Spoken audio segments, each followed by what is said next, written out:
Hey everybody, welcome back. Today we're talking about 5.4, solving proportions. We get to solve proportions today.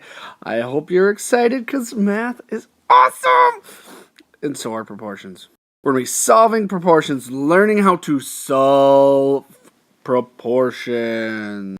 We're going to be talking about cross product and how to cross multiply today, so do be aware of that as well. Alright, so please write this down. This is 5. I will rewrite this one. Is 5/10 is equal to 2/4 with a little question mark on top. We are going to tell if the ratio is proportional. So what I want you to do is I want you to pause right now, write this down, and then I will explain. So pause, write it down, go. All right, so when you look at this, we have 5/10 is equal to 2/4, and we are checking that out, seeing if that is true. Okay, and by checking it out, we are going to see if they are equal. Remember, proportional means equal. Two ratios that are equal to each other. All right, so when I do this, I do it just like I'd be checking two fractions. All right, I'm going to, if you remember, cross multiply here. Cross multiply, I take 4 times 5, and that's going to equal 20. Then I do the exact same thing to the other side. 10 times 2, and that equals 20. So the question is 20 equal to 20? Your answer is yes, because they are equal. So tell whether the ratio is proportional. Your answer is yes. The other thing, as long as you, if you look down at this, you could simplify these both. 5/10 simplifies to 1/2, which is the same as 2/4 simplifying to 1/2 as well. That works. Sometimes it's not always pretty because you're going to be dealing with bigger numbers and different denominators and different numerators. That gets a little messy. So you can always cross multiply as well. All right, let's try a couple for you. Okay, just tell me if they are equal. So pause, go.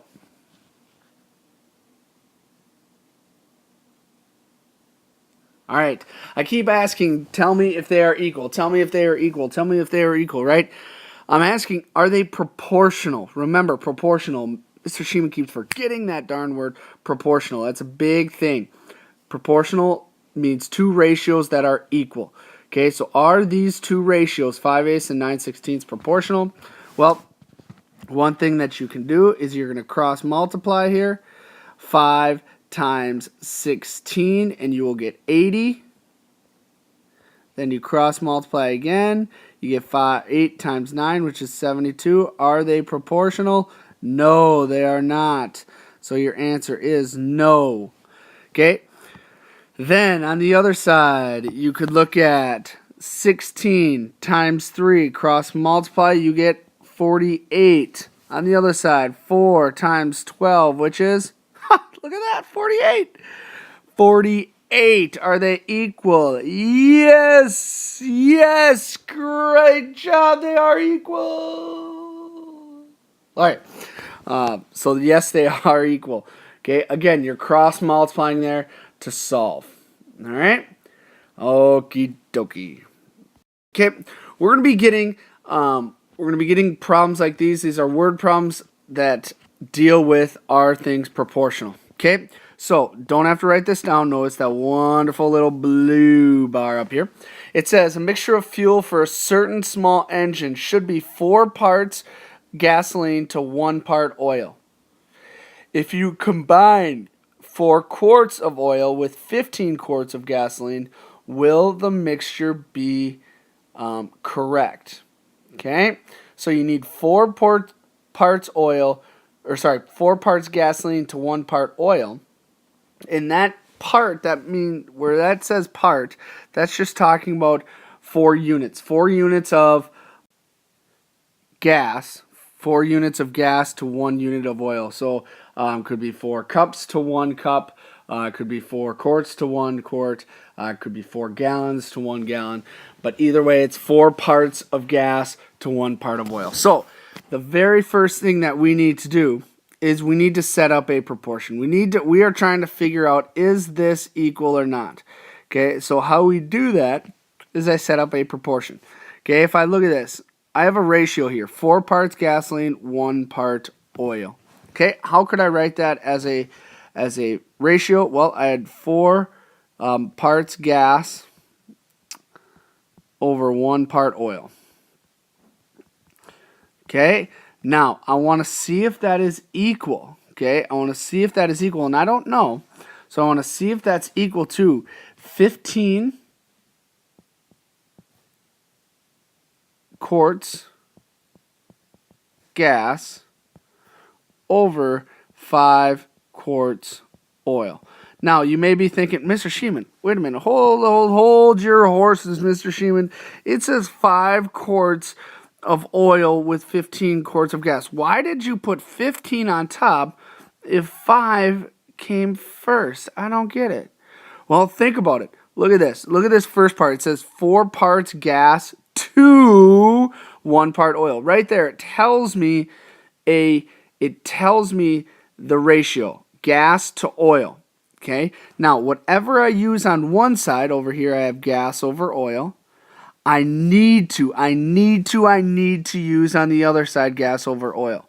Because the only way it's going to be proportional is if your labels, everything is set up. Okay? The only way you're going to come up with the correct answer is if it's set up. So I put gas over oil on one side, gas over oil on the other. Okay, so what you're going to do is you're going to cross multiply here. I get 5 times 4, which is 20. On the other side, 1 times 15, which is 15. Are they equal? No, they are not equal. So is the mixture correct? No, the mixture is not correct. Okay, we just find if they are proportional or not. Proportional or not. Okay, sweet. All right, we're going to have a couple of these problems a little bit later. I want to get back into proportions, dealing with setting them up. Okay, so please write this down where it says solve the proportion, and write this proportion down and then stop.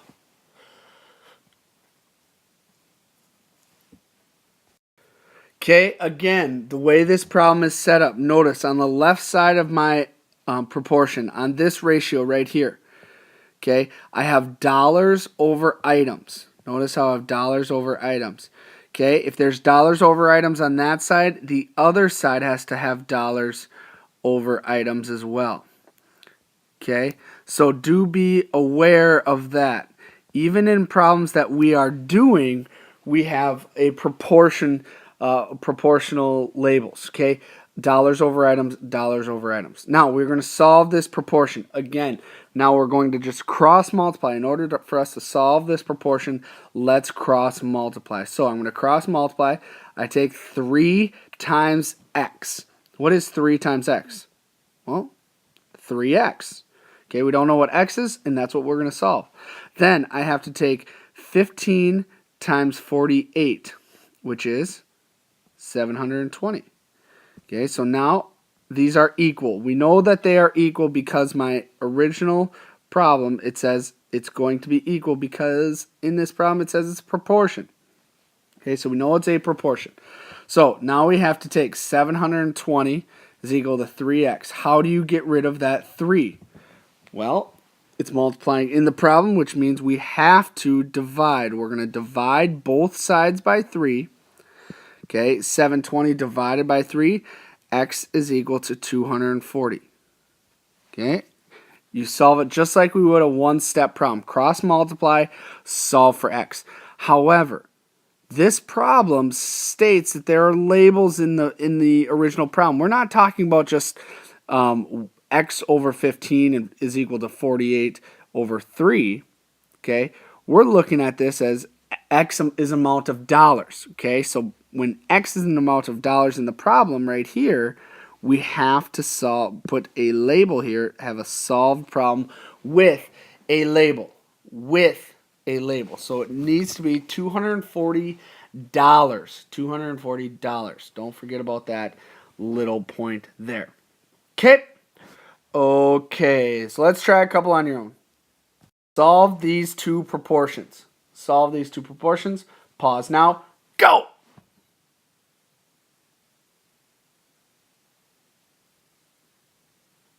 All right, people, here we go. How did we do? Well, we'll find out. Let's go. Okay, cross multiply. We got to cross multiply. We get 4x. If you cross multiply 18 and 60, you will get 1,080. 1,080. Or, hey, that used to be a game. 1080 used to be called snowboard game. Good game. All right, here we go. 1,080. So now we have 4x is equal to 1,080. How do you get rid of that 4? Divide by 4. Divide by 4. X is equal to what? 270. X is equal to 270. Am I done? No, I am not done. I can't be done. Why can't I be done? Because of this label. If you caught that label, fantastic. Give yourself a high five. Look over at the person next to you. Give them a high five. Go look at your dog. Get a high five from your dog. Sure. Or fish or cat. Or if you don't have a pet, give yourself a high five. Okay. All right, here we go. Next, we have y over 21 is equal to 1 over 3. So y is to 21 as 1 is to 3. Here we go. Cross multiply. We get 3y is equal to 21. 21. Oh my goodness, how could I put that in there? Ugh. Here we go. Then 3y is equal to 21. Divide by 3. Divide by 3. Y is equal to 7. Am I done?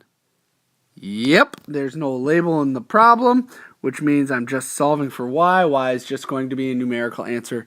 Fantastico. Great job. Okay, so it says Old Navy is selling 3 pairs of children's socks for $5. Mrs. Sweep, she has a sweep name, wants to buy a dozen pairs of socks for her granddaughter. How much will each cost? Okay, sorry, how much will this cost? Not each. How much will it cost? Okay, so the very first thing is we need to set up a proportion. All right, so what I want you to do is I want you to set this up in a proportion. The very first thing, set it up in a proportion and see how we do. Okay, so pause this right now. Set it up as a proportion. All right, so your proportion, as you look at this, I have 3 pairs of socks for $5. That tells me right there I have a proportion. 3 pairs, I'm just going to put 3 pairs, over $5. It costs $5 for 3 pairs of socks. Okay? $5, 3 pairs of socks. Now, Mrs. Sweep wants to buy a dozen pairs of socks, but she doesn't know how much it is. Okay, so if I want to buy a dozen, that's 12 pairs, but we don't know how much money it is. Again, if you look over here, however that is set up, if you put $5 over 3 pairs, that's also correct. Another way you could do this, $5 over 3 pairs. But if that's set up that way, you need to have X amount of dollars over 12 pairs. Okay. Again, if I have dollars over pairs on my right proportion, I have pairs over dollars on my left proportion. Either way, it's going to work out, and I am going to show you why. Okay, solve your proportion quick.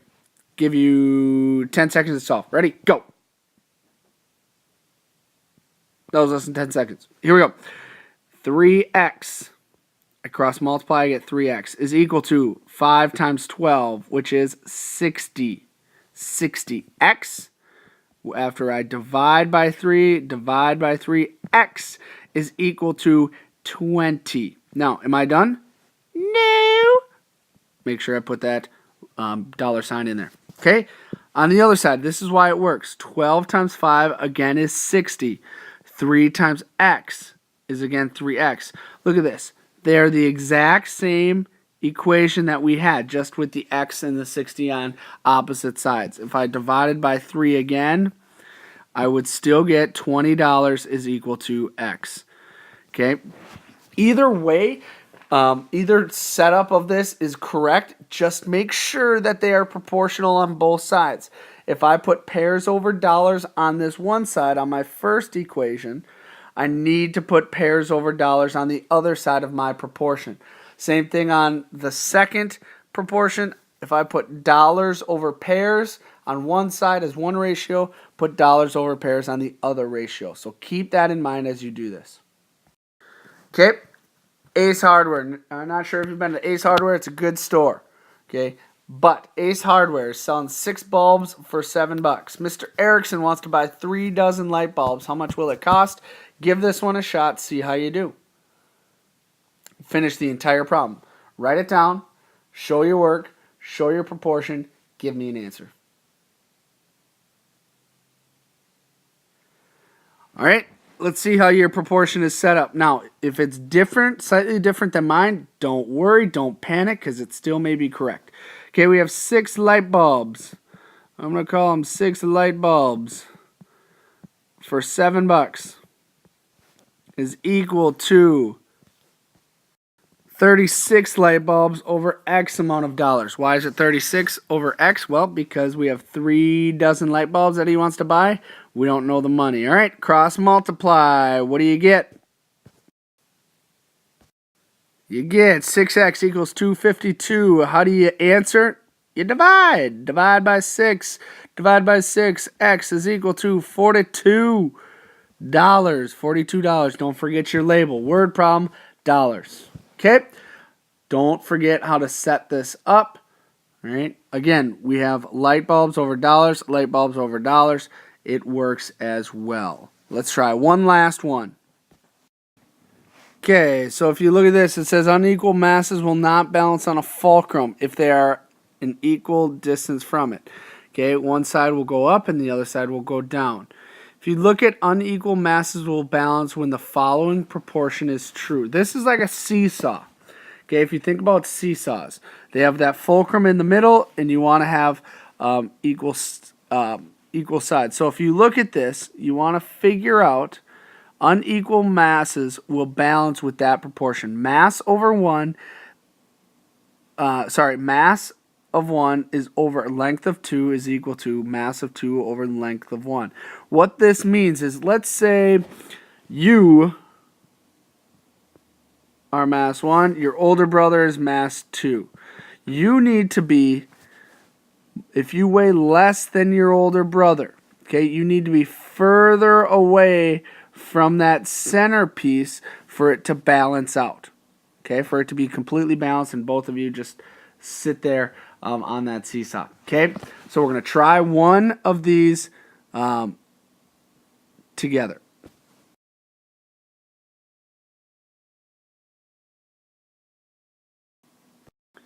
Okay, so here it is. What I want you to do is I want you to pause this right now, and I want you to write this down. So pause and write. All right, so if you look at this, it does say mass of 1 over length of 2. Remember that? Length of 2 is equal to mass of 2 over length of 1. Okay, so as I look at this, I'm going to plug in what I know. The mass of 1. Robert's my mass of 1. He's my 1. So I got 90 over my length of 2. Since Sharon is since I labeled Robert as 1, Sharon is 2, which means the length of 2 is 6 feet. 90 pounds, 6 feet. All right, then I'm going to set that equal to Sharon's weight. Well, how much does Sharon weigh? Well, we don't know. That's what we're trying to figure out. Since we don't know that, plug in X when we don't know something. Then we have the length of 1. How far is Robert away? 5 feet. Okay, so this works with unequal masses on a fulcrum, on that seesaw. Okay, so now what I'm going to do is just cross multiply and solve. I know how to cross multiply. I know how to solve. 90 times 5 is 450. 6 times x is 6x. How do you get rid of that 6? Well, we need to divide by 6. Divide by 6. X is equal to 75. 75. Now, 75 what? Well, we're talking about Sharon's weight. 75 pounds. Perfectamundo. Okay, so again, look at these. My labels are the same. Pounds over feet. On the other side, pounds over feet. Okay, I need to make sure that I have those labels proportional. Okay, all right, I hope you enjoyed today. I hope you have a great day, and I will see you later. Bye.